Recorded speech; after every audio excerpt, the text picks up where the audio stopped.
3.5 शक्तिपीठांपैकी एक अर्धपीठ म्हणजेच महाराष्ट्राच्या नाशिक जिल्ह्यात सह्याद्रीच्या कुशीत 7 भव्य पर्वत शिखरांनी वेढलेलं एक पवित्र स्थान म्हणजेच आपलं सप्तशृंगी गड.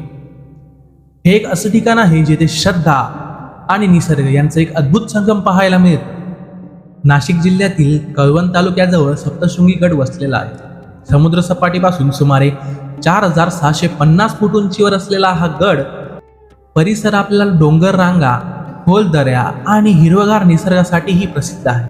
सप्तशृंगी गडाची ओळख केवळ त्याच्या उंच पर्वतरांगांमुळेच नाही, तर या पर्वतांच्या कुशीत विराजमान असलेली एक अद्भुत देवीच्या रूपामुळे आहे. ती आहे सप्तशृंगी माता. पण या देवीला 18 हातांचं हे विशेष रूप कसं प्राप्त झालं आणि तिला सप्तशृंगी असंच नाव का देण्यात आलं, या मागचं एक प्राचीन पौराणिक कथा सांगितली जाते. देवीचं महात्म्य आणि स्थानिक धार्मिक परंपरांशी जोडल्या गेलेल्या कथेनुसार जेव्हा अधर्म आणि असुरी शक्तींचा प्रभाव वाढला होता, तेव्हा देवतांच्या शक्ती एकत्रित झाल्या आणि या दिव्य शक्तीतून देवीचं सामर्थ्य प्रकट झालं. देवीच्या या रूपाला अनेक हात देण्यात आले आणि प्रत्येक हातात वेगवेगळी अस्त्र धारण केलेली आहेत. ही अस्त्र केवळ युद्धाचं प्रतीक नाहीत, तर धैर्य, शक्ती, संरक्षण आणि अधर्मावर धर्माची विजयचं प्रतीक मानले जातं.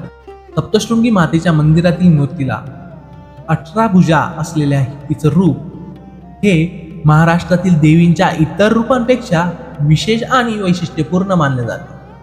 मात्र या देवीला सप्तशृंगी का म्हणतात, याचं उत्तर तिच्या नावातच दडलेलं आहे.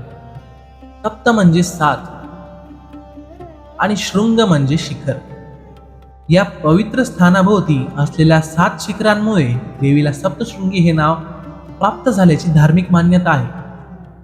म्हणूनच 7 शिखरांच्या कुशीत विराजमान असलेली देवी म्हणजेच सप्तशृंगी माता. स्थानिक लोक परंपरांमध्ये देवीच्या प्रकट होण्याबाबतही अनेक श्रद्धा आणि कथा सांगितल्या जातात. या कथांमध्ये देवीला स्वयंभू शक्तीचं स्वरूप मानलं जातं, म्हणजेच मानवी हातांनी निर्माण केलेली शक्ती नव्हे, तर पवित्र पर्वतरांगांमध्ये स्वतः प्रकट झालेली देवी अशी श्रद्धा आहे. ही गोष्ट ऐतिहासिक पुरावे म्हणून नव्हे, तर शतकानुशतक भक्तांच्या श्रद्धेतून जपली गेलेली धार्मिक परंपरा म्हणून पाहिली जाते. आणि कदाचित म्हणूनच आजही जेव्हा एखादा भाविक या मंदिरात देवीच्या 18 भुजांगाचं दर्शन घेतो, तेव्हा त्याला फक्त एक मूर्ती दिसत नाही, तर त्याला दिसते शक्तीचं प्रतीक, संरक्षणाची भावना आणि आईवरील अढळ विश्वास. 7 पर्वत शिखरांच्या कुशीत 18 भुजांनी सजलेलं हे शक्तीचं रूप आजही लाखो भाविकांना आपल्या दरबाराकडे आकर्षित करतं. हीच आहे आपली सप्तशृंगी माता. मंदिरात दर्शनासाठी महाराष्ट्राच्या कानाकोपऱ्यातून भाविक येतात. कोणी नवस पूर्ण करण्यासाठी, कोणी मन शांतीसाठी, तर कोणी फक्त या पवित्र भूमीचा अनुभव घेण्यासाठी.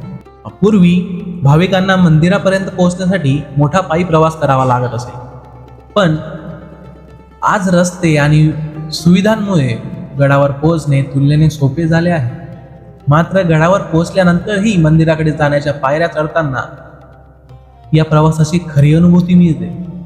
तिथे रोपवे सुद्धा सुरू केलेले आहे, त्यामुळे वृद्ध व्यक्तींना जाण्यास सोपे होते. सप्तशृंगी गड म्हणजे एक केवळ धार्मिक स्थळ नाही, पावसाळ्यात या परिसराचं रूप पूर्णपणे बदलून जातं.